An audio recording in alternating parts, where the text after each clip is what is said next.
الحمد لله وكفى وسلام على عباده الذين اصطفى أما بعد فأعوذ بالله من الشيطان الرجيم بسم الله الرحمن الرحيم والذين جاهدوا فينا لنهدينهم سبلنا وإن الله لمع المحسنين وقال رسول الله صلى الله عليه وسلم الدين النصيحة قيل لمن يا رسول الله قال لله ولكتابه ولرسوله ولآئمة المسلمين وعامتهم أو كما قال رسول الله صلى الله عليه وسلم صدق الله ورسوله النبي الكريم ونحن على ذلك من الشاهدين والشاكرين والحمد لله رب العالمين.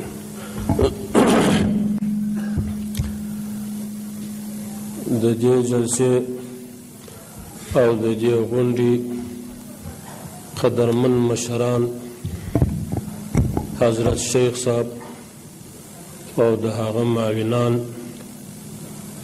او په دې قدرمند غونډه کې قدرمن شيوخ کرام علماء کرام مجاهدین عظام او متدین او مخلص د ولس مشران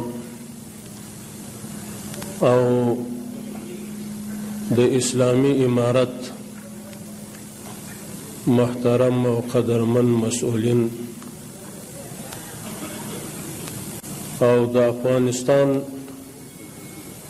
قدرمن او شریف او مسلمان ولس چې په دې جلسه غونډه کې شرکت لري ټولو ته السلام علیکم ورحمت الله وبرکاته.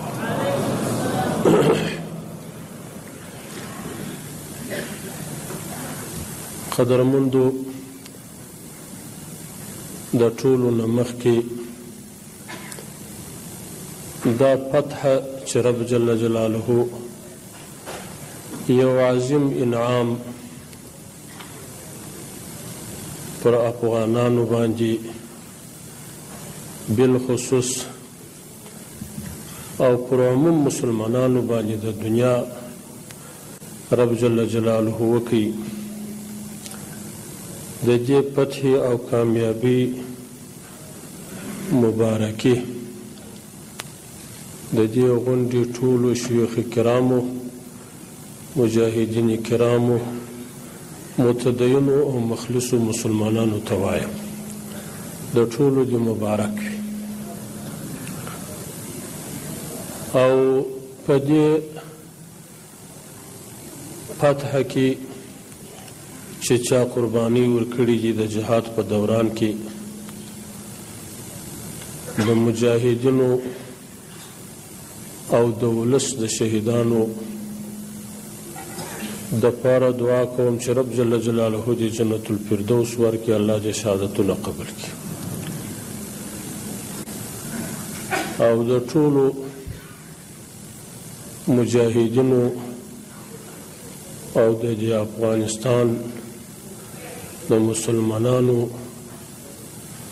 زخمونه او تکلیفونه دې رب جل جلاله په خپل حضور کې قبول کړي او د دې افغانستان د متدین ولس په دې شل کلن جهاد کې بې ساري قربانۍ چې د مجاهدینو سره اوژه په اوژه باندې جهاد پر مخ بوتي او کامیاب یې کوي ډېره شکریا ادا کوو رب جل جلاله دې قربانۍ قبول کړي او د کومو شهداو او د دې متدین ولس د شهیدانو چې یتیمان پاته دي د رب جل جلاله څخه د ښه کفالت غوښتنه کو پروردګار عالم دې ښه کفالت وکړي او الله جل جلاله دې اسلامي امارت او دغه ژوندیو پاتو مجاهدینو او مخلصو مسلمانانو ته دا وس ورکړي او توفیق دی الله ورکړي چې د هغوی ښه پالنه وکړي او د دې غریبانو د دې کونډیانو د دې معلولینو چې په دې 100 کلن جهاد کې قسم قسم معلولیتونه یې په خپلو بدنو کې پیدا کړي دي رب جل جلاله دې ځینې قبول کړي الله دې موږ ته د دې د خدمت توفیق راکړي چې نور نو دا خدمت وکړو د دې د خدمت شکریا ادا کړو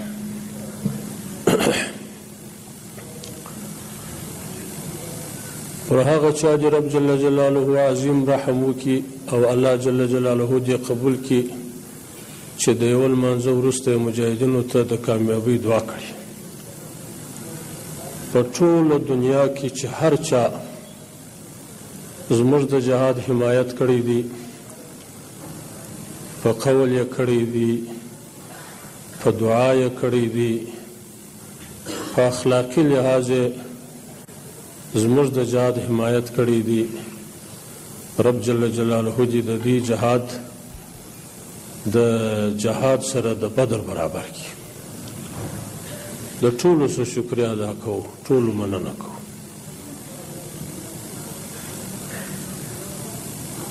په دې وروستیو وختونو کې امنیت خو الله جل جلاله ښه امنیت راوستلی دی ټول په دې قایل دي په دې وروستیو ورځو کې چې زموږ دا ولس د طبیعي حوادثو سره مخ شو لکه په پکتیکا او په خوست کې زلزلې وشوې رب جل جلاله دې و دغه کسانو ته دنیا او آخرت کې اجر ورکړي څوک چې متضرر شوي دي او الله جل جلاله دې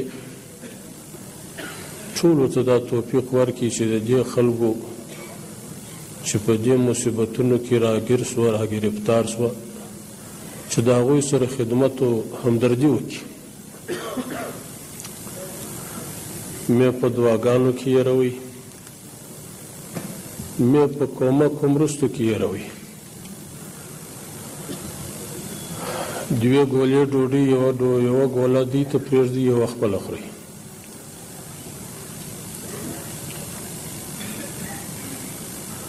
محترمو مسلمانانو ورونو علماء کرامو ډېرې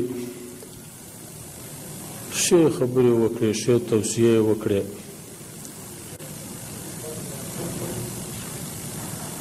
د افغانستان د جهاد کامیابي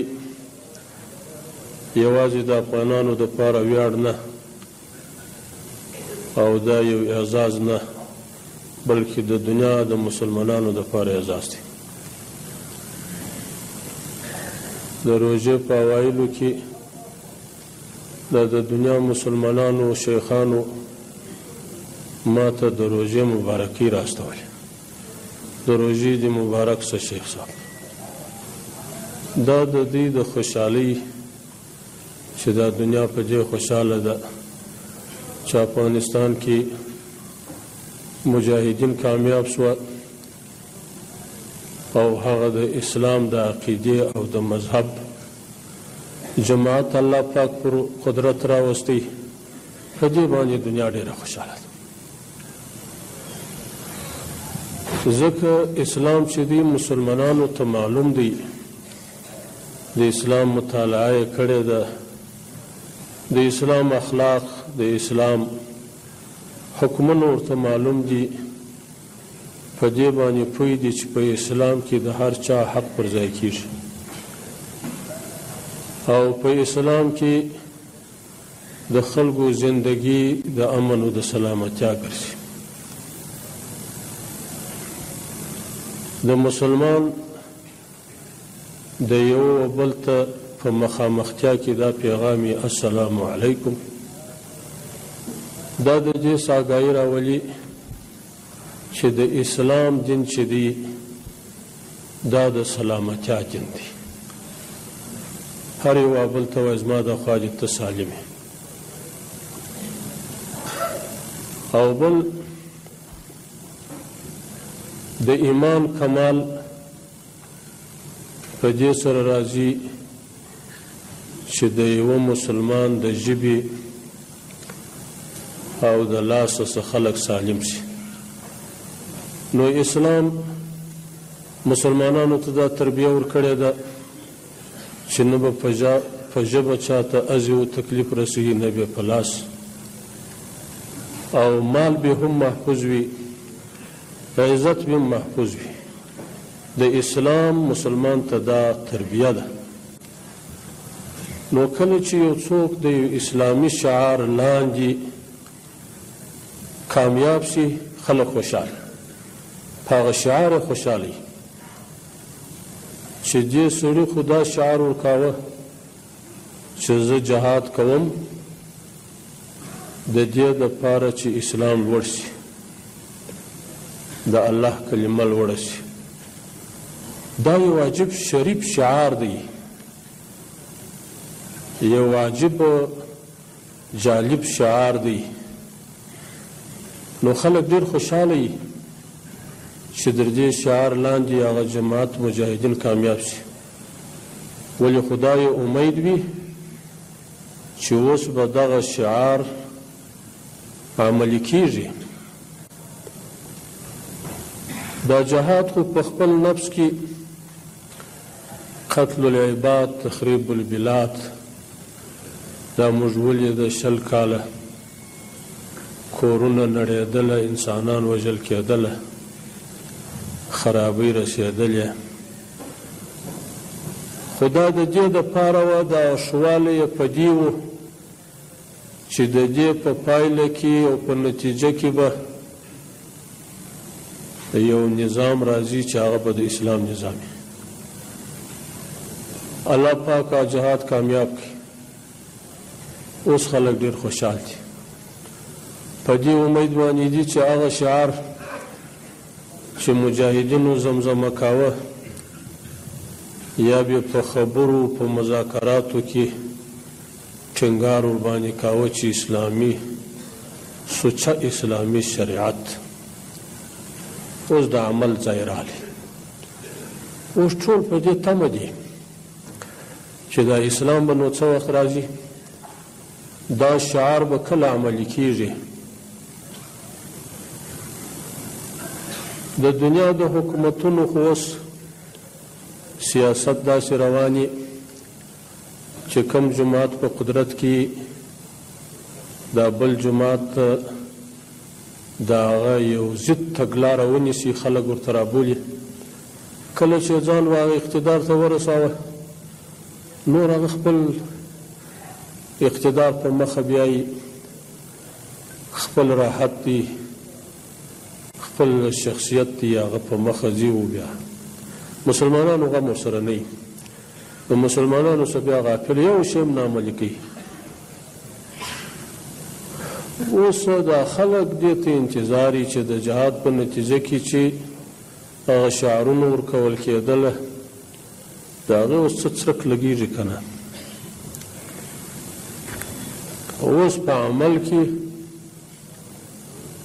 د هغې پلي کول او عملي کول د مسلمانانو ارزو ده، هم د دنیا د مسلمانانو، هم د افغانستان د مسلمانانو، هم د هغو کسانو چې په دې جهاد کې بچان شهیدان سوه، کورونه خراب سوه، هغه په دې تمه دي زما د زوی قدرمندي ویني او زما د معصوم زوی روح چې په دې لاره کې ولاړی. او دا داسې قدرمنو چې رب جل جلاله ته دا وینه ډېره قدرمنده او د دې الله جل جلاله قرآن پاک کې د عزت په کلمه باندې یاد کړی دی چې الله ستاسو عزتمن خلک نیسي چې هغه د شهیدان دي. دغه د دې شعار لاندې و چې اسلام به راځي، شریعت به راځي، امنیت به راځي. اوس هغه د راتګ وخت دی. امنیت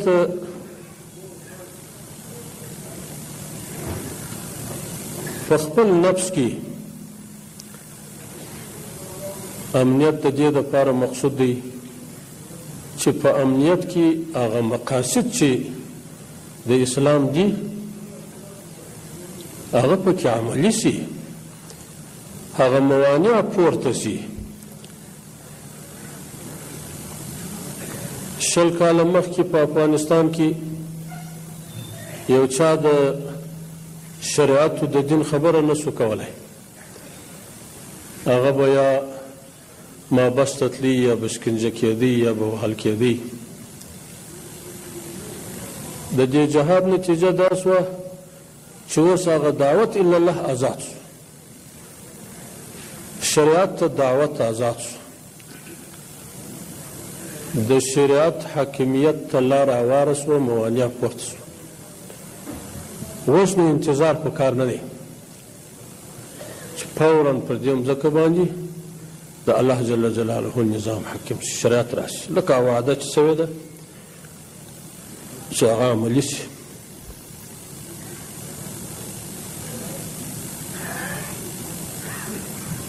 د دنیا کافرانو زموږ سره جنگ پر مځکه باندې نه و، پر پیسو باندې نه و، پر یو شي نه و راسره جنگ. زموږ سره جنگ د نظریې جنگ و، د عقیدې جنگ و چې دا زموږ نظریه او زموږ عقیده خاموش کړي،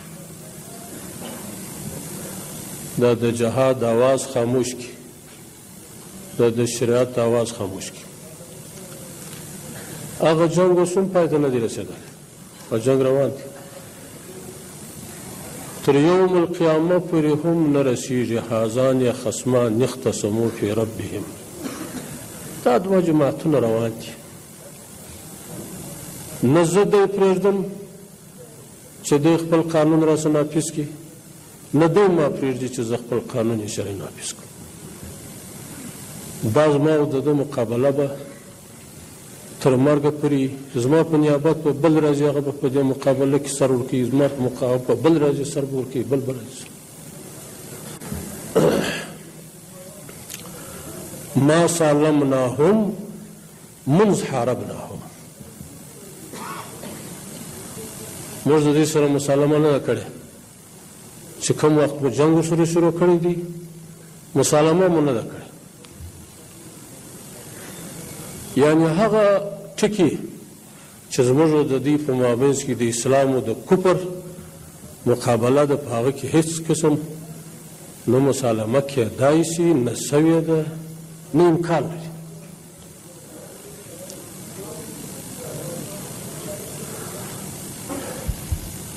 تاسو دا به فرضوئ. ګورئ دا د شریعت کلمه ډېره په خوله باندې ډېره ښایسته کلمه ده، ډېره وزنداره کلمه ده، ښه خوند کوي. خو دا به ورسره فرضوئ چې مقابله به کوئ، سختي به تېروئ، په ځان باندې به کفه نه اغوندئ. دا موجوده دنیا په اساني باندې ستاسو سره دا نه تسلیموي، ستاسو به اسلام راولئ او دی به یې راوله.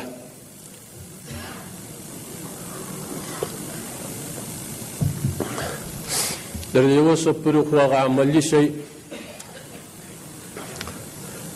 قصاص و حدود دي د الله پاک، دا خو لا نه دي نافظ شوي. دا چې موږ هغه نافظ کړو نو بیا به د دې عکس العملونه وغیره یا موږ خپل شریعت راولو او د دې عکس العملونه به نورونو. زه خبره دا درته کومه چې زموږ سره خو د نصرت کوونکی یو خدای جل جلاله دی، او د یوه خدای جل جلاله رضا موږ ته مطلب ده. نوره دنیا د الله په مقابل کې موږ ته په هغو شیانو کې د منلو وړ نه ده چې الله پکې ناراضه کېږي.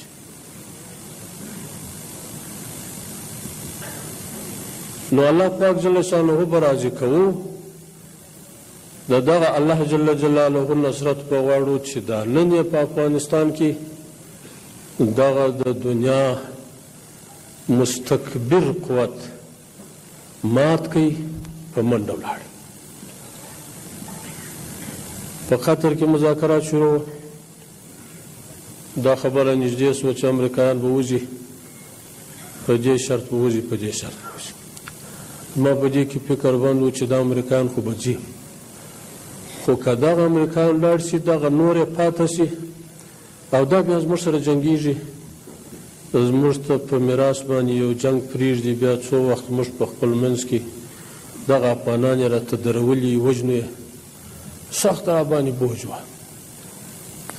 هغه رب جل جلاله یو داسې نصرت راوستی چې هغه لا نه وه تللي، زموږ خبره خلاصه سوه، پروردګار عالم دا مسله ختمه کړه.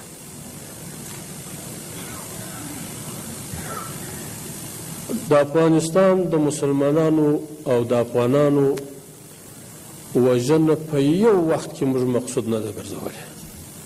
که مقصود وګرځو موږ د مسلمان وژنه، موږ به پر قصاص وو. که زموږ په عملیاتو کې مسلمانان افغانان متضرر سوي وي، دا د یو جهاد په مقصد باندې و، د دې کافر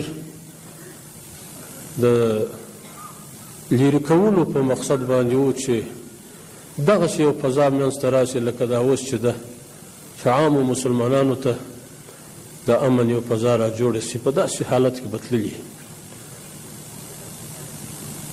که دغه افغانان د دې سره په څنګونو کې ولاړ وه، دا زه په یقین وایم چې د دې وژنه زموږ مقصود نه وه، خو دوی سپر ګرځېدلي وه د هغو دپاره، د هغو دپاره ځان سپر کړی و. چې داسې وه چې کله کافر ولاړی، زموږ هم دا عقیده وه، هم د هغه شعار و، د افغانانو وژل زموږ مقصود نه دي. که لوی، که کوچنی، که ښځې، که نري، زموږ افغانان دي، موږ ته قدر لري. کافر ته موږ قدر نه لرو. چې کله دوی په شروع سوه چې وځي، موږ پر خپلو افغانانو زور ولګاوه، افغانانو راسئ، اسلحې کښېږدئ، جنګونه مه کوئ، چې هر څه مو کړي دي دا تاسو ته معاف دي، بس که ډېر ظلمونه مو کړي دي. په ټانګانو مو مجاهدین کش کړي دي، پر سرو مو ورتېر کړي دي، او ترې تم کړي مو هم دي، یعنې داسې ظلمونه مو کړي دي چې په تاریخ کې به هم نه وي سوي. پر داسې خلکو مو کړي دي چې هغه د مدرسې حافظ و، د مدرسې طالب و، او داسې څوک اولیاء کرام وه، ځکه د مدرسې او د مسجد طالب چې ولی نه دی، ولی ستنه، دا ټول وخت د الله په ذکر باندې اخته دي. دا د الله ذاکرین اولیاء تا د ټنګانو لاندې کول خیر دی. که زموږ شریعت ته حق راکوي چې زه عفو وکړم په دې عمومي مسایلو کې، زما غاړې نه بندېږي، زه عفو کوم. علماو سره مې خبره وکړه چې تاسو هغه حق، شخصي حقوق چې د دې خلکو شته، هغه زه نه معافوم. هغه حق چې ما ته شریعت راکړی دی په دې عفو کې، هغه راکړي فتوا، زه دا عفو کوم. فتوا مو اخیستې ده، اوس هم فتوا را سره دا عفو وکړه. کله چې د مجاهدینو جهاد لله فی الله جهاد، که د دغه مجاهدینو جهاد و اخلاص ما ته اوس ثابت نشي، یا هغه وخت نه ورته ثابت شوی، دا ګورې زه پر دې منبر په قسم باندې درته وایم، زه یو شی ورځ په طالبانو کې نه تېروم. ځکه زه مسلمان یم، د آخرت فکر را سره دی، د خپلې مسلمانۍ فکر را سره دی. په داسې جماعت کې وخت تېروم چې هغه زما د آخرت دپاره په خیر. که ما بل متدین جماعت، صالح جماعت پر مخ د مځکې لیدای، زه په دې طالبانو کې نه پاتېدم، زه هغه جماعت ته تلم، خو زه نه وینم. دا د دې حقانیت و صالحوالی دا دی چې د دې اعلان سره سم بس هغه په عملي کړه. عملي ده بیا به هم عملي.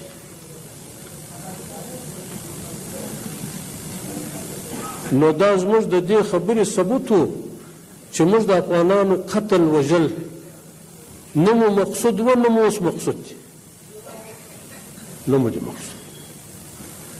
که مو وژلي وي هغه به مو د یو عظیم مقصد په خاطر، د اسلام په خاطر، د یو عمومي امن په خاطر وي، لکه دا د الله جل جلاله حدود چې دا د یو عامه امن دپاره رب جل جلاله مشروع کړي دي.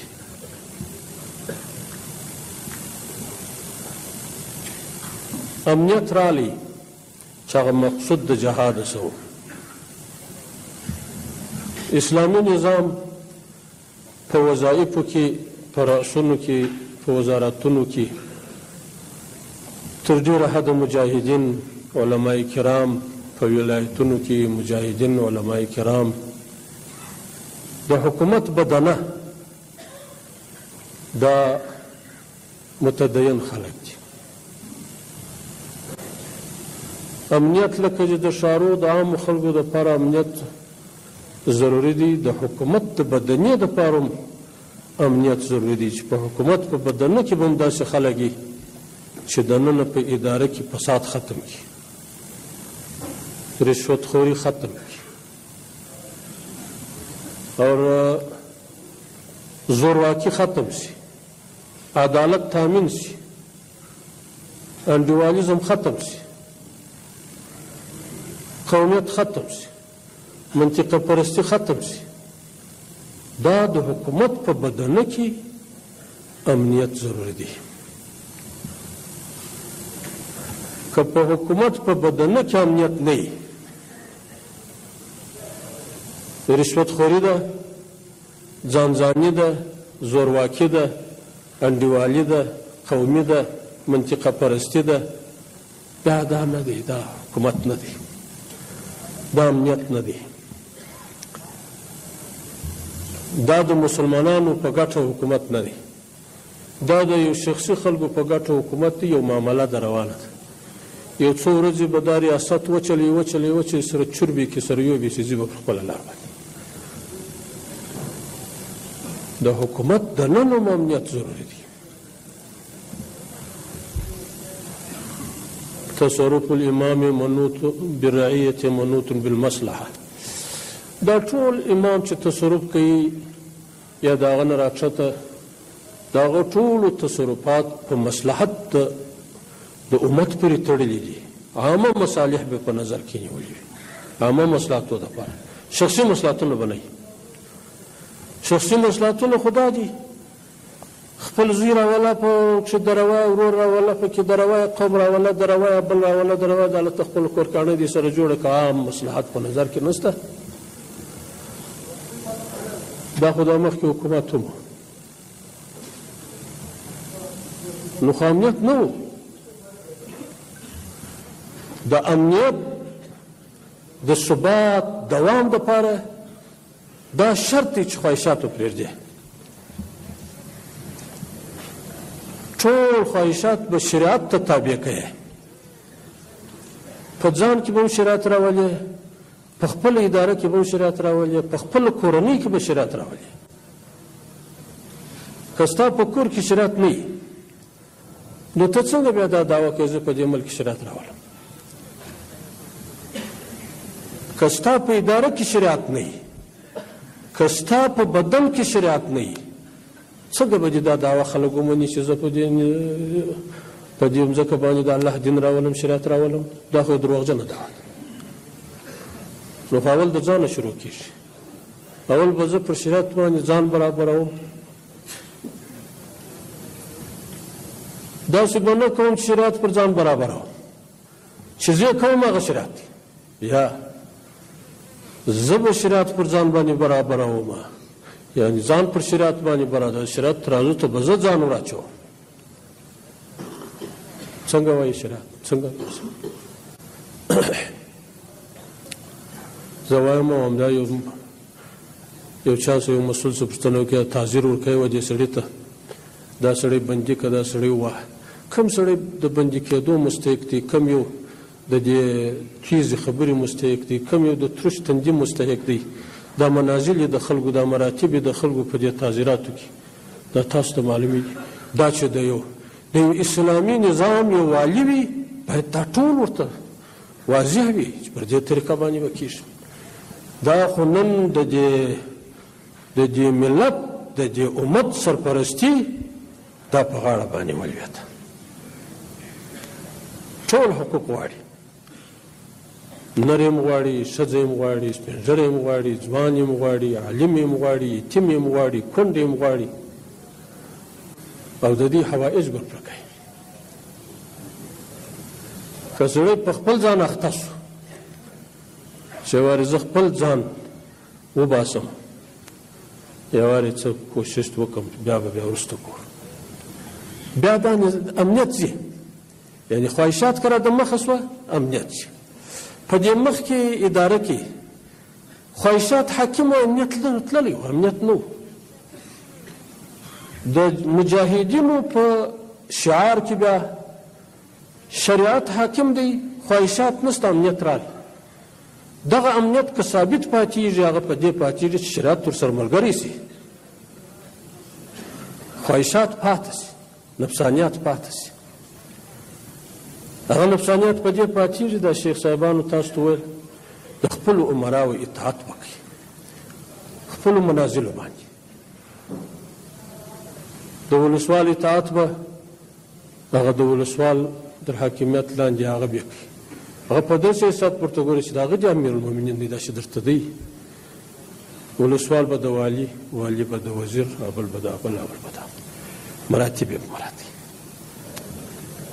بیا خودخواهي هم ختمېږي، خواهشات هم ختمېږي. او که دا بې نظمي سره شروع شو، چارې وایي زه حاکم یم، بل چا ته ضرورت نشته، یو د یو په کار کې مداخله کوه، بل د بل په کار کې مداخله کوه، یو پر یو ځان باندې لوړوه، بل پر بل ځان لوړوه، یو د یو شکایت کوه، بل د بل شکایت کوه، یو د بل حسد سره رواني، سیالي سره رواني.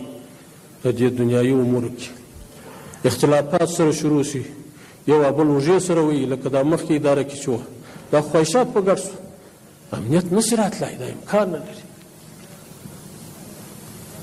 شریعت حاکمیت نو په دغه دوو جماعتونو باندې راځي، یو د حاکمان چې پر اقتدار باندې دي، یو د علماء کرام. دغه دوه که سره پیوند وه. علماء کرامو هغه شرعي احکام، هغه شرعي اخلاق، هغه د اسلامي نظام اخلاق، داغو نصیحت و، داغو سپارښتنې او هدایات او د دې مسؤلینو د انحراف نه راګرځول او د تبذیراتو او اسرافونو څخه رابندول په هر قیمت چې وي، په تیزه لهجه، په نرمه لهجه. که علماو دا کار کاوه او حاکمانو استغنا نه کړه ښکاره، د علماو څخه مستغني نه سوه، او که دوی مستغني سوه، دروازې د علماو څخه بندې کړلې، په شواروزو یو عالم ملاقات نه سو ورسره کولی، نی ورسره لیدلی سوی چې زه وخت نه لرم، د حکومت په چارو کې مصروف یم یا داسې یم. دلته که د حاکمانو د علماو ترمنځ فاصله پیدا سوه، بیا شریعت نه راځي. طالبانو چې کومه ذمهواري وه د جهاد، ښه په همت باندې سرته ورسوله، قرباني یې ورکړلې، فدایي یې وکړلې، خپل په غوښو په هډوکو باندې د کفارو سره سخته مقابله وکړه. رب جل جلاله دې قربانۍ قبولې کړي د ټولو. ویې ګټي میدان د دې په ذریعه الله جل جلاله فتح راوسته د دې د وینو په برکت. اوس چې د تنفیذ د شریعت ځای راغلی طالب نه په پوهېږي شریعت باندې، ملا په پوهېږي شریعت حکم ملا ته معلوم. ملایان به اوس د نظام سره درېږي، داسې اطاعت به دوی کوي چې په دې خپل اطاعت باندې به په عملي اطاعت به دوی ته درس ورکوي چې داسې اطاعت دی.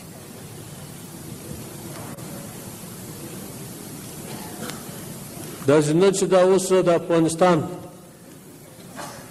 د دنیا مسلمانانو اوس د افغانانو څه هدایات غواړي، رهنمایي غواړي، خپله اخلاقي علمي رهنمایي دنیا نن تاسو ته انتظار ده چې تاسو پوښتنه پر وکړئ تاسو ښه یاست یا دغسې وکړئ یا داسې مه کوئ، په دې انتظار دي.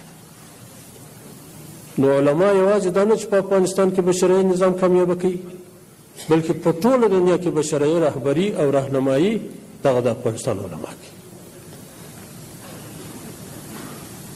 محاکمو کې به علما راځي،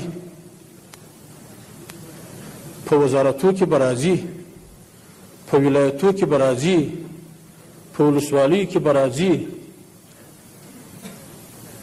زه خو داسې تشکیلونه به بیا دغسې غونډې به جوړېږي، زه به د دې غونډې څه تشکیل کوم چې دا دې دورې ولاړ شي، دغه مولوي صاحب دا مولوي صاحب دا مولوي صاحب دا دې په محاکمو کې دا مولوي صاحب دا مولوي صاحب دې په وزارتو کې ولاړ شي، زه دا تشکیل کوم. تاسو به عذرونه راته وایاست که بیا راسره منئ، راسره منئ بیا ګورئ عهد به عهد وي، راسره منئ بیا در سره منم بیا.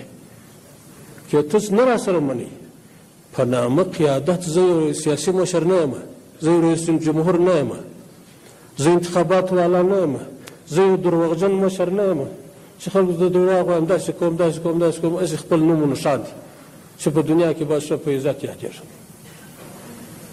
که ما مشر بولئ داسې به راسره کوئ د مشر په چې ما ول ځئ.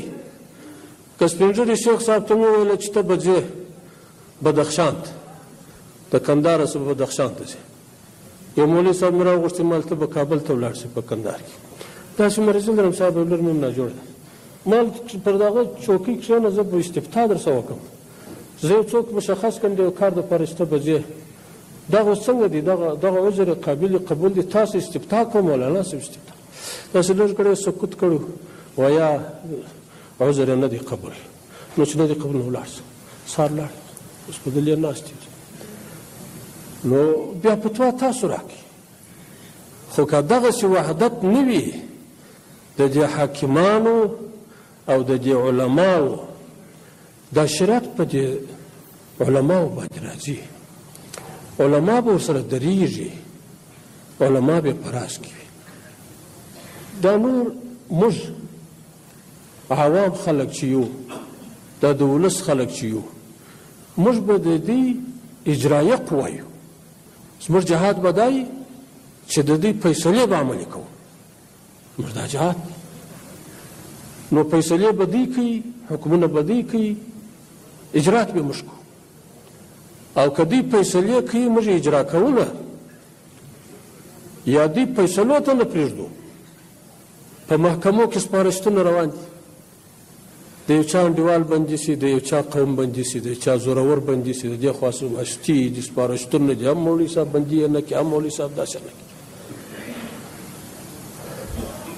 زه خو د دې خاص نه کوم چې ما دې دا امتحان راشي، خو دا قاضیانو ته وایم وخت دغسې عدالت راکوي لکه د حضرت علي رضی الله تعالی عنه چې قاضي شرعي صاحب ته د یهودي سره د زغرې په دعوه کې ورغلی، او بیا فیصله هم په خلاف د حضرت علي صاحب وسوه. یهودي وایي چې قاضي د امیرالمؤمنین فیصله زما په ګټه، ما زه خو د خدای سره نه غواړم چې ما محکمې ته کش کړي، وایم که دغسې امتحان په ما باندې راشي یا زما په مسؤلینو باندې راشي چې دغسې ورسره ولاړ شي محکمې ته، دا زما هدف دی، بس دا دغسې عدالت غواړم، رب جل جلاله دې راولي. عدالت د یو حکومت د بقا ذریعه ده. د ظلم سره حکومت نه پاتېږي. یو مظلوم په محبس کې ناست دی، بلا جرم شکنجې، وهل، زورول، نو خدا به شرع کړي د ده د الله ترمنځ هېڅ حجاب و پرده نشته. رب جل جلاله شرع قبلي په یوه ساعت نه بلکې په یوه ثانیه کې به ټول عمارت وغورځي. رب جل جلاله ته هېڅ قدر نه لري. رب جل جلاله بې نیازه خدای دی. که عدالت وو بیا به بقایي، او که عدالت نه وو ظلم پیدا سو، خودخواهي پیدا سو، مرګونه پیدا سو، انتقامونه شروع سو، بې له محکمې وژنې وسوې، دا ملک به تباه کېږي. دا د ظلمو سره بقا نه لري. د دې ظلم مخنیوی د علماو په حقاني فیصلو او د حکومت په صحیح اجرا باندې. داسې نه چې د یو چا د 500 روپو دعوه ده، د هغه شام وهل کېږي، سر یې وهل کېږي، د بل سړي بیا د 100 جریبو مځکو ده، هغه ته بیا څوک غږ نه کوي. هغه بیا سپارش لري، هغه بیا واسطه لري، هغه بیا ملګري لري. لکه مخکې نظامونو کې چې زورواکانو پر قدرت باندې منګولې شخ کړي وې، بدماشان ګرځېده. زه خبر شوم، یوه چا راته وویل په ده کابل کې یو بدماش دی ګرځي کتارونه په پسې، دې ته مال کې تس نسې نیولی، زه یې نیسم. دا خو دا ملت په زوریږي چې دا بدماش نن هم داسې په زري لښکرو کې ګرځي، په دې بازار کې ګرځي. هغه وایي دا خو هغه د پرون بدماش دی چې موږ یې در پښو لاندې کولو، بېرته په دې عمارت کې هغه بدماش را سربېره دی، د هغسې په غرور او په تکبر باندې ګرځي، داسې ګرځي را ګرځي. نور کوشش وکړئ ظلمو ته نور قدرت مه ورکوئ، سره یو لاس سئ، سره متحد سئ، چې نور بیا د مردارخواره پر دې مقدس مځکه را نسي. موقع مه ورکوئ. امنیت دی رب جل جلاله راوستلی دی. الفتنة نائمة لعنة الله على من ایقظها. فتنه اوس بده ده، د اختلافاتو فتنه بده ده، د وحدت اتفاق په ځای راغلی ده، امنیت راغلی دی. د خدای لعنت دی پر هغه چا چې نور دا فتنه راپورته کوي، بیا دا ملت تر په دره کوي، بیا جنګونه، بیا وینې تویوي. زورواکان مه پرېږدي، مفسدین مه پرېږدي، صفونه سې وباسي. په صف کې دا خلک مه پرېږدئ. لو خرجوا فیکم ما زادوکم الا خباله. دا خلک ستاسو منځ کې راوځي بغیر د فساده بل څه نشته. څه کوئ؟ د علماو سره مشورې وکړئ، د نیکانو خلکو سره مشورې وکړئ، د مدبرینو سره مشورې وکړئ، د ښو خلکو سره مشورې وکړئ، د بدو سره مشورې مه کوئ.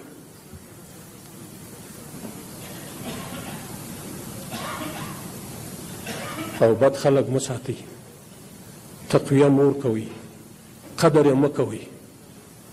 دا نن چې څه سلسله روانه ده، قدر او اعزاز دا کیسه، لکه دا شیخ صاحب وویله چې یوې توبه ده، یو معافي ده. و ما معافي کړې ده. که هر مجاهد د نوي جرم څخه بغیر چې نوی جرم یې نه کړی، پر زاړه جرم یې کې وکړي، زه محکمه ورسره کوم، او محکمې ته مې اصول هم ورکړي دي، فتوا مې ورکړې ده چې دا که درغلی پر دغه شیانو باندې علما وایي محکمه داسې پر دغه دي.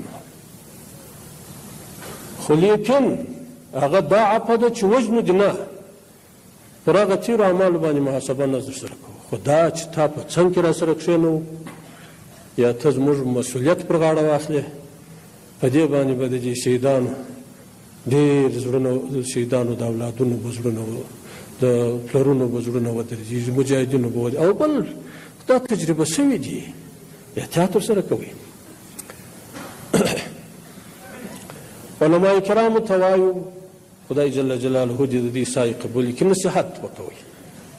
الدین والنصیحة، نصیحت چاته؟ موږ ته هم نصیحت، ولائمة المسلمین، د ائمه د مسلمانانو لپاره یو درخواست م دا دی چې نصیحت موږ ته کوئ په هغه څه طریقه باندې چې هغه اثر پر مرتب شي. یو داسې نصیحت دی چې په علانیه باندې د دې مسؤلینو په عیبو باندې خلک خبرول دي، یا انتقاد دی یا اعتراض دی په علانیه. من وعظ اخاه سرا فقد زانه ومن وعظه علانیه فقد شانه. دا د علانیه وعظ چې دی دا بغیر د معیوبیت څه بل شی نه دی.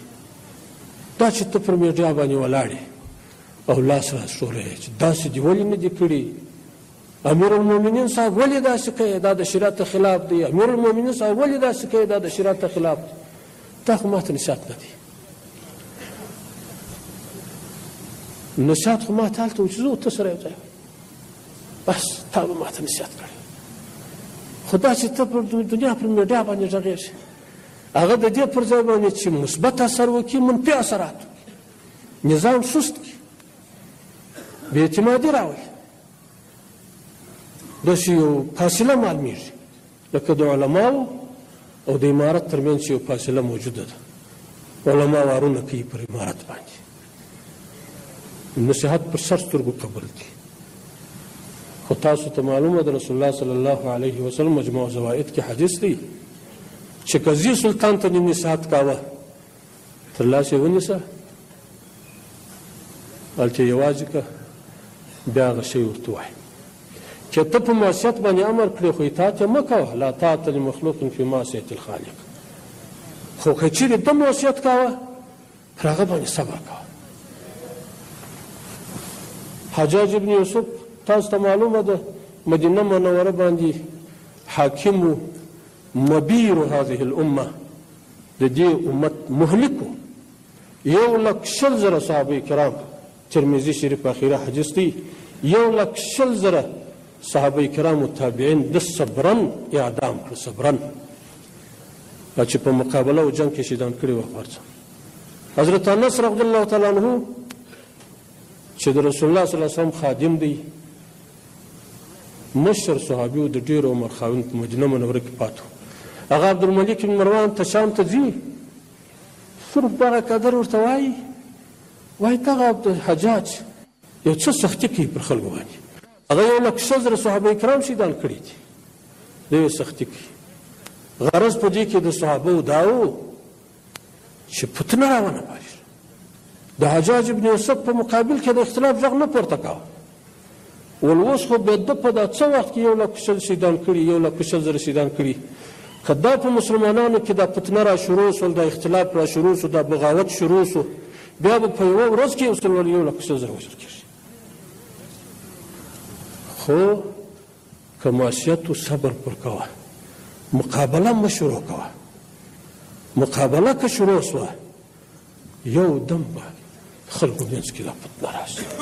نو اوس خو به لږ مصیبت به کم وي، خو دا مصیبت به زیاتېږي. خپل په منځ کې علماء کرام، دا خو علماء کرام دي، نصیحت په موږ ته کوي ټولو حاکمانو ته. حاکمان به په خپل منځ کې یو د بله تواصو بالحق تواصو بالصبر به کوي. خپل مابینځ کې به دیني مذاکره کوي چې څه کول پکار دي. داسې به ځانونه ښکاره کوي لکه یو جسد، یو د بل په خلاف په خبرې نه کوي. یو د یو نه شکایت کوي چې یو د بل نه شکایت کوي، یو د بل نه شکایت کوي. دا د حکومت بدنه ضعیفه کوي.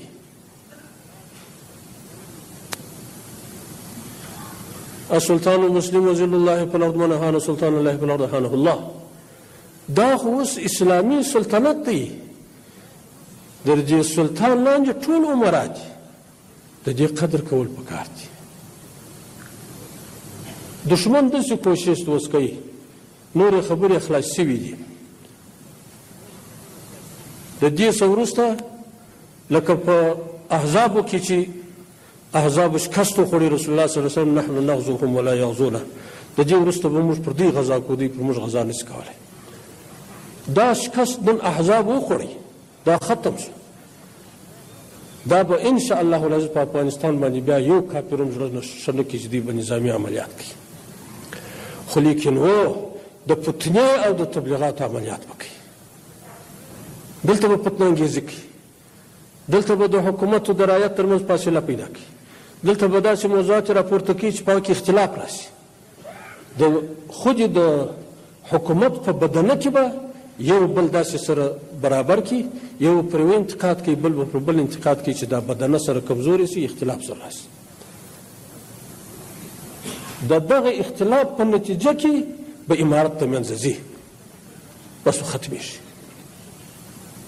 او که وحدت پر ځای و، علماو حکومت مابینځ کې فاصله ختمه شوه، هغه څوک چې د فاصلې کوشش کوي د هغې کنټرول وشي، او د حکومت او د رعیت ترمنځ فاصله ختمه شوه، هغه څوک چې د فاصلې کوشش دی کوي هغه ختم شي.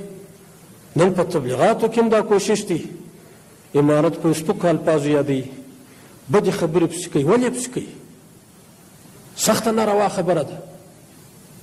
مطبوعات روان دي په افغانستان کې، زما ملک دی، زما نظام دی، زه خپلواک یم، مستقل یم. تاسو زه پوښتنه وکړم، زه دا یو ناپوه سړی یم، په حکومت خو زه نه پوهېږم، مګر تاسو په دې خوښ یاست چې زه پر خپله رایه وچلېږم که پر دې خوښ یاست چې د بل په اشاره وچلېږم؟ په خپله رایه. نن افغانستان پر خپله مستقله رایه روان دی. د الله جل جلاله یو عظیم فضل و احسان دی، مستقل دی، د بل په اشاره کار نه کوي. در هغه وخته پورې چې د ملک ترقي نشي راتلی، در څو پورې چې د ملک استقلال ونه لري، خود ارادیت ونه لري. نن دنیا نه غواړي چې افغانستان حکومت پر خپله مستقله اراده باندې رواني، غواړي چې د دې په اشاره وچلېږي. مشورې مشترک، پلانې کار وکول یا نه کوې، پلانې کار وکول یا نه کوې، ته زما په کار څه کار لرې، زما په نظام څه کار لرې، زما په ملک څه کار لرې، زما په اصولو څه کار لرې، ته ولې په ما کې مداخلې کوې؟ زه ستا د فرمایشاتو نه یم، نه دې فرمایشات منم، او نه یو قدم در سره مخ ته ځم، نه تعامل در سره کوم، نه پر دې شریعت باندې معامله در سره کوم. اوس خو به راغلی یې د بمانو مور به دې استعمال کړي، یا چې د اټم ګرد را باندې استعمال کړي. زموږ د الله ترمنځ یو تعلق شته، موږ خو کلمه شریفه ویل د لا اله الا الله محمد رسول الله. خپل د مرګ او د ژوند مالک خالق هغه الله بولو، تا نه بولو، نه بولو. هیڅ د دنیا یو قوت ته تسلیمیږو نه، یو الله ته تسلیمیږو. که کوم قوت ته تسلیمیږو هغه د الله در هدایت الله دې تسلیمیږو، چې د الله هدایت نه تسلیمیږو. هیڅوک چې دا تمه نه راسکي. زما خو دا رایه ده، دا اوس خو دا دی به په ما باندې د هغو ځای څخه د دنیا د کنجانو سنارې وي، په خبرو به مې تسلیموي، یا چې ټول اټم را بار کړي او ټول ویلي چې اخر خو موږ مرو. حضرت حمزه رضی الله عنه چې شهید شو، د هغه چې زړه وایستی او بدرنګي یې وکړله، رسول الله صلی الله علیه وسلم وایي که زه د خور برات یې نه وای، ما به نه وای ښخ کړی، ما به دغسې پرېښی وی چې د لیوانو د نصوص الله را حشر کړی پر دا مظلومیت باندې، چې الله پاک ته مظلومیت معلوم. موږ نن دا غواړو چې رب جل جلاله ته پر دې دین باندې مظلومیت ښکاره شي. ته زموږ سره ظلم نه کوې، زموږ درجه لوړه یې، په شهادت باندې خو زموږ درجه نه کمیږي، نه موږ ناکامه کېږو، دا خو موږ کامیابېږو. چې دا اټم دې ټوله راواړی او دلته پر موږ باندې استعمال کړي، ټوله په ویلي کې، دا مو د الله سره تعهد دی چې موږ به یو قدم په هغه څه کې در سره روان نه خلو چې الله ناراضه کېږي. نه په فرمایشاتو نه چلېږو. عجیبه استقلال ازادي رب جل جلاله راوسته، او داسې استقلال ازادي به په ډېرو قرنونو کې پر افغانانو نه راغلی لکه اوس چې الله راوسته. موږ پر دې هم موږ د الله لوی شکر ادا کړو چې دا 10 میاشتې راوسته. دا 10 میاشتې چې رب جل جلاله د دې علماو د دې مجاهدینو پر لاس باندې په ټول افغانستان، مکمل افغانستان کې الله پاک امن او امان راوستی، دا هم ډېره غټه د خوشحالۍ خبره ده، دا هم ډېره د نعمت لوی نعمت الله دی، دا هم یو لوی افتخار دی، دا هم یو لوی ویاړ دی چې رب جل جلاله مجاهدینو ته په برخه کړي. خو د دې بقا په دې باندې ده چې دا ټول سره متحد سي، سره یو سي، محترمو مسلمانانو ورونو، قیادت دی د علماو. علما دا کوشش کوي چې جامعه ټول علما شي، دا کوشش کوي. علم ته به ترقي ورکوي او اقتصاد چې دی دا د ملک امنیت ورته شرط دی چې دا د ملک امنیت رالی خود په خود باندې الله پاک جل شانه اقتصاد هم برابري او اقتصاد په دې باندې برابریږي چې د هغه د ملک خلک لاس سره ورکړي. تاسو پر خارجي مرستو باندې اتکا مه کوئ، نه خارجي مرستې موږ پورته کولی شي نه موږ اقتصاد را سمولی شي. اقتصاد که مو سموي د احتیاج څخه مو باسي، د غربت مو باسي، استقلال و ازادۍ ته مو راباسي، هغه د خپل همت دی، خپله لاس سره ورکړئ. تاجران دې راشي، څه خوف لري، څه خطر لري، راشي په دې خپل ملک کې سرمایه ګزاري وکړي، د خپل ملک آباد کړي، د خپله بودیجه سره شریکه کړي، شرکتونه جوړ کړي. تاسو اوس کافرانو ته انتظار است هغه به ستاسو سړک در جوړوي، هغه به ستاسو کوڅه در جوړوي، هغه به ستاسو ملک در جوړوي. لاس سره ورکړي، 500 روپۍ سره کښېږدي، یو شرکت سره جوړ کړي، کوچني کوچني شرکتونه، دا ملک ټول آباد دي. راجي سي خپل ملک ته دې راشي او دا خلک چې په بهر کې اوسېږي د افغانستان په خلاف باندې دسیسې جوړوي. دې ته دا وایي چې دا د پتنخ مړه سو، د جنګ اور مړ سو، نور دا اور مه بلوئ. دا اور که بل کوي ټول افغانان در سره مخالف دي. اوس معافه درته کړې ده، راځئ دلته کښېنئ په دا ملک کې خپلې شپې تېروئ. هغه عزت چې په خپل ملک کې لري د بل په ملک کې نه لري.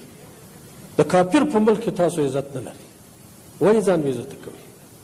نه ستا زوی لري، نه ستا کورنۍ لري، نه ته لرې. راشه په دې ملک کې کښېنه، موږ حساب نه در سره کوو، خو لیکن و په شرارت په لاس نه وای، دسیسې به نه جوړوئ، امن به نه خرابوئ. که دې امن خراب کوي بیا د دې عمومي مصلحت له مخې بیا به مجازات کېږي. او زموږ ملک چې دی زموږ د اسلام شعار دی چې موږ و د خپلو مخالفینو ته چې په جنګ کې را سره ولاړو سخت خوش کړي وو، زخمیان کړي وو، شهیدان کړي، هغو ته معافه وکړه. یعنې د دې اراده نه لرو چې چا څه انتقام واخلو، ولو کې وجل یم یو او حق مو هم دی چې ځینې وایي. نو د بل مسلمان په حق کې به کله بده اراده ولرو یا د ملت د یو وګړي په حق کې به څنګه د ظلم اراده ولرو؟ دا ډېره بعیده ده. که زموږ د ملک ګاونډیان دي دا دې هېڅ احساس نه کوي چې موږ به د دې په حق کې بده اراده لرو. موږ هېڅ بده اراده نه لرو. موږ اسلام د سلامتیا نوم دی، سلامتیا غواړو، امن غواړو، صلح غواړو، ارام ژوند غواړو، اسلامي نظام غواړو. بس دا هم ټول واضح شیان دي. نه د بل په اشاره باندې کار کوو، نه د بل په قومنده باندې کار کوو، په خپله اراده مستقل یو. که پرېکړه را سره کوي، څوک خبره را سره کوي، په ډاډه زړه دې را سره وکړي چې موږ ورسره وکړه هغه مو خبره ده. داسې نه چې موږ په بل تناو پورې تړلي یو، دی را باندې بې باوره دي چې نن به یوه خبره راته وکړي، هغه تړلی تناو به بیا بل څه وایي. موږ د هېڅ چا په تناو نه یو تړلي، موږ مستقل یو. رب جل جلاله مو دې داسې مستقل وساتي، خپلواک یو، رب جل جلاله مو دې وساتي. دې ټول ملت ته مې دا خواست دی چې نور دا تفرقې خبرې پرېږدي، نور دا یوه جزیه خبره مو راخستې، یو نو نارې سره شروع وي، یو یې پر یوه سره ګرځي، بل یې پر بل سره ګرځي. د پام ته پنبه سره وکړو، رب جل جلاله عجیبه موقع راوستلې، دا موقع در سره ولاړه نه شي، داسې په ناچیزه شي باندې در سره خراب نه شي. دا نظام سره ودرېږي، تفاهم سره وکړي، سره کښېنئ، علما یاست، مجاهدین، د حاکمان. او بل موږ یوه خبره درته کوم چې موږ د سره حاکمان یو نه، موږ خادمان یو. حکم خو الله کړی دی، هغه خبره خلاصه سوې ده. زموږ شریعت کتاب الله، سنت رسول الله صلی الله علیه وسلم، حنفي فقه، دا زموږ نظام، دا ټول خلاص شوي دي.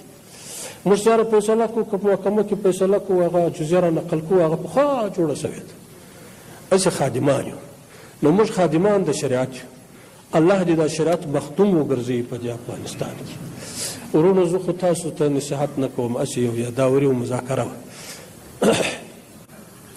دغه د علماو غونډه وه خدای تعالی جل جلاله د سبب د ټولو مسلمانانو د مغفرت وګرځي رب جل جلاله ته دې شفیع کوو چې یا الله د دې په برکت پر دغه سرزمین د افغانستان باندې اسلامي نظام راولي د دغه علماو په برکت علماو ما ته ویله وایي داسې موږ به په دا ولایتو کې یو غونډه راوغواړو چې د دې امارت تر شا درېږو دا نن کافران چې د دې امارت موږ په رسمیت نه پېژنو بله نه کوو موږ بیعت کوو بس ناره پورته کوو دا د دوی محبت دی دا امارت ټول مسلمانان ورسره محبت دی کافر نه خوشحاله کېږي کافر خو جلا ارادې دي نو بیا دوی ته ما وویله د شورا کې ملګرو ته مال د علماو داسې خبره دوی هم ورسره دلچسپي درلوده هو دا وشي خو دا چې داسې پراګنده کېږي د دې امنیت مسله وغیره نو بیا مو وویل چې دا به موږ به صرف د امنیت طریقه ور برابره کړو نوره غونډه د علماو ده بیا نو چې مال په کندهار کې به وکړو دی ویل یا په کابل کې ما نو ښه دی خو کابل کې بیا نو ته به څه کوې مال دا خو نو په اجنډا کې نشته خو به دغه غونډه به هلته کوي ویا دا خبره به اما ښه دی نو مې دا حالت ورته وویل ما زه علماو ته درځم دا د علماو د مجلس کې د اجر په نیت باندې درځم دا سفر کوم نو راغلی یم په دغه نیت ومه چې په دې د علماو په دې مجلس کې شرکت وکړم د ثواب په نیت باندې راغلی یم د اجر په نیت باندې راغلی یم دې ته ما وله که په بدخشان کې هم پسې ورځم که په نورستان کې جوړوي هم پسې ورځم که په کابل کې جوړوي هم پسې ورځم هر ځای چې خو زه په علماو پسې ځم دا د علماو په غونډه کې شرکت کوم نو دا د الله لوی فضل وکړو فضل وسو چې دا سعادت مو په برخه سو الله جل جلاله دې ستاسو د ټولو دا ناستې دا په توجه باندې د دې علماو د تقریرونو د نصیحتونو اورېدل دې الله جل جلاله درڅه قبول کړي نور خبرې به پرېږدم الله جل جلاله دې تاسو ته خیر درکړي واخر دعوانا ان الحمد لله رب العالمين والعاقبة